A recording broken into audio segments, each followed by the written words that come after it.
अस्सलाम वालेकुम। क्या आप जानते हैं कि वो शख्स कौन था जिसने दुनिया को रोशनी देने वाली एक अजीम इजाद की?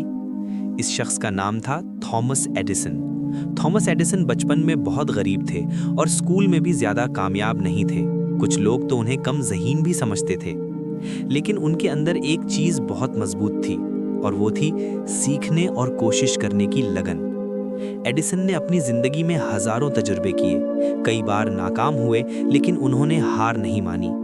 कहा जाता है कि बल्ब बनाने से पहले उन्होंने तकरीबन 1000 तजुर्बे किए। लोग उनसे पूछते थे, आप इतनी बार नाकाम हुए, आपको कैसा लगता है? एडिसन मुस्कुरा कर कहते थे, मैं नाकाम नहीं हुआ, मैंने सिर्फ 1000 ऐसे तरीके सीखे हैं जो काम नहीं करते। दोस्तों, अगर आपको ऐसी मालूमाती और सबक आमोज़ कहानियाँ पसंद हैं तो इल्म व हिकमत टीवी को सब्सक्राइब कर लें ताकि आप ऐसी मज़ीद वीडियोस देख सकें। आखिरकार सन 1879 में थॉमस एडिसन ने एक ऐसा इलेक्ट्रिक बल्ब बना लिया जिसने दुनिया को हमेशा के लिए बदल दिया।